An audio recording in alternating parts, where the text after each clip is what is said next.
Сәлем достар, сіздермен бірге жалпы тәжірибелік дәрігер Нұрманова Асия. Бүгін сіздермен бірге жеңіл босанудың нағыз бір құпияларын білетін боламыз. Жеңіл босану үшін не істейміз? Сол туралы қазір менің блогымнан көретін боласыздар. Біріншіден, жалпы адамның физиологиясы бойынша, әйел адамның физиологиясы бойынша босану фазасы 3 фазадан өтеді, яғни 3 кезеңнен өтеді. Біріншісі ол толғақ болады, екіншісі баланы итеріп шығару болады, яғни потуги дейді. Үшіншісі плацентаны шығару, яғни бала жолдасын шығару деп 3 кезеңге бөліп қарастырамыз. Самый қиыны, самый әйел адамның бақырып қиналатын кезеңі бұл толғақ, яғни схватка кезеңі болып келеді. Схватка әр адамда әртүрлі болып келеді, білесіздер. Алғашқы босанушыларда ұзақ уақыт болады, одан кейін екінші, үшінші босанушыларда уже уақытта қысқара бастайды. Жеңіл босану үшін не істеуіміз қажет? Схватка өте ауыр, өте қиын. Егер де сіз айқайласаңыз, бақырсаңыз, егер де сіз паника ұстап, истерика шығарып бақырсаңыз, әрине қиын болады. Не үшін? Потому что сіз истерика, паника кезінде дайындалып келген бәрін ұмытып қаласыз. Бұл жерде сіздің барлығы миыңызда, яғни сіз миыңызды дайындап келуіңіз керек. Ол үшін не істейміз? Мынандай жаттығуларды жаттап алайық, Схватка кезінде біз осы схватка қиналмас үшін біз өзіміздің әрекетіміз арқылы жеңілдетуіміз керек. Ол үшін біздің дем алуымыз өте маңызды. Дем алуды алдын ала дайындалып барған дұрыс. Яғни ол үшін біз былай дем аламыз. Қысқа демді аламыз, ұзақ демді шығарамыз.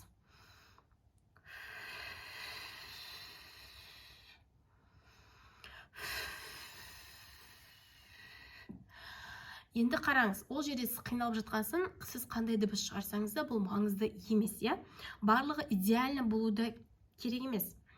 Енді қараңыз, сіз өзіңіз сол жерде елестетіңіз. Сіз ол жерде отырсыз, ана жерде 1 метр жерде шам жағылып тұр. Сол шамды өшіру керексіз. Ол үшін сіз ауа жинайсыз.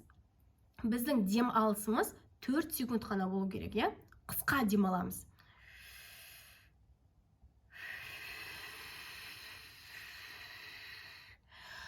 8-30 секундқа дейін демді шығаруымыз қажет, яғни ұзақ шығаруымыз керек. Осы кезде біз толғақты өзімізге жеңілдетеміз, яғни миымызды алдаймыз.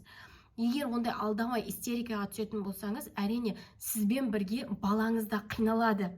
Бұл жерде тек қана сіз емес, өзіңізді ғана ойламаңыз, бұл жерде балаңызды да ойлауыңыз қажет, Демді шығарған кезде сіз әртүрлі звуктар шығаруыңыз мүмкін. Мысалға,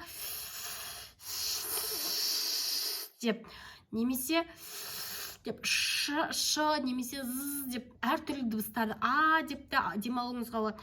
Қалай сізге удобно сол моментте, солай демаласыз. Бірақ қысқа демалып, ұзақ дем шығарамыз, Ана жерде сізден 1 метр жерде свечи орналасқан. Сол свечini мен қазір сөндіремін деген ойда болыңыз. Енді қараңыз, сіз бұны дәл сол моментте емес, қазір мысалға 7-8 айлық береміз ба сізде? Қазірден бастап демалуды бастаңыз. Сіз прогулкаде жүресіз, береміз кенде көбіне прогулкаде жүреміз. Сол кездерде демалуды үйреніңіз. Деп, көшеде жүргенде дем алып жүріңіз, дайындалып жүріңіз. Бұрын өзім дейтін қыз кезінде ойлайтын не бір түрлі демалады деп, оказывается, осылайынан толғаққа дайындалады екен. Толғаққа алдын ала дайындалып бару сізге де балаңызға да өте пайдалы болып келеді.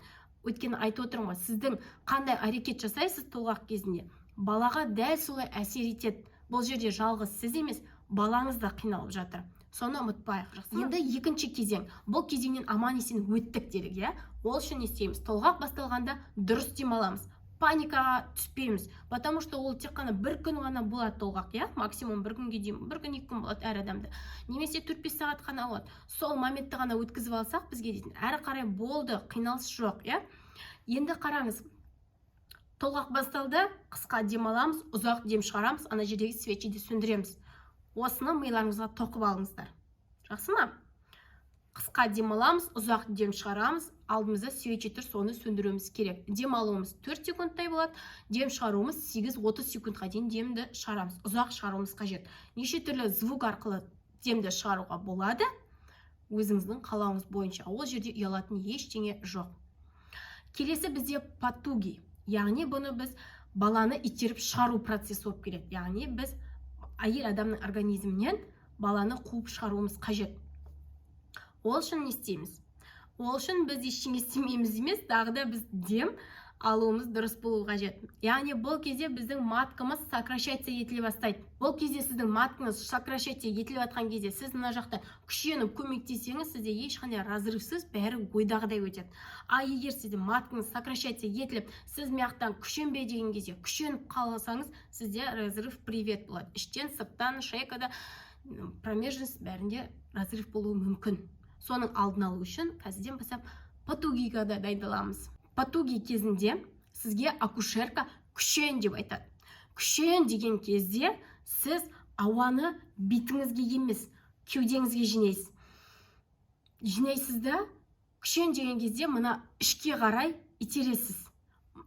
Именно ішке, кеудеге немесе бетке қарай күшенбейсіз, жинайсыз деп жинайсыз да, ішпен келіп итересіз. Іште итеру керексіз. Көтенге жібермейміз, бетке жібермейміз. Бетке жіберсеңіз, беттегі тамырлар жыртылып, көзіңіздің давлениесі тағы басқа бірдемесе болса, привет окулист деп тұрасыздар. Или көтенге жіберсеңіз, геморрой привет деп тұрады. Так что ішке жібереміз. Яғни ішке дегеніміз біздің ішіміздің үлкен болып тұрған матка ғой, жиырылып жатыр. Соған көмектесеміз әрі қарай шығаруына. Патуги аяқталған кезде, яғни мына жиырылғаны кейін сізде 10 секунд уақытыңыз бар. Сол секундта сізге күшенбе деп айтады. Күшенбе деген кезде сіз күшенбеуіңіз қажет. Сіз нечаянно күшенсеңіз, разрывтың көкесі болады. Енді қараңыз, күшенбе деген кезде не істейміз? Күшенбе деген кезде біз итше демаламыз. Яғни бетке демалыс деп айтылады. Бұны дейтін демді әрі қарай жібермейміз. Хе деп иттер сөйтіп демалады ғой. Солайынан демді бетке демаламыз. Патуги басталды, яғни күшену басталды. Бұл кезде біз акушерка күшен деген кезде демді жинаймыз кеудеге, давлениемен брюшной полосқа келіп итереміз. Күшенбе деген кезде бетке демаламыз. Түсінікті ғой? Акушерка бұны қайдан біліп отыр дейсіз ғой. Акушерка сіздің кіндіктің төменгі бөлігінен ұстап тұрып, сізде сокращение болып жатыр ма, болып жатқан жоқ па, соны біліп отырады. Матка тастай болған кезде, уже сізде сокращение болып жатыр деген сөз, сол кезде сізге күшен деп айтады, Ол ойдан тауып айтпайды, акушерка өзі қалаған уақытта айтпайды. Сол жаңағы маткамен бірге бір ритмде болу керексіз. Ритмде болмасаңыз, конечно, ана жердің бәрі давление болып тұрғанда жыртылып кетеді. Одан кейін үшінші кезең, бұл кезеңді даже сезбей қаласыздар, яғни плацентаның шығарылуы.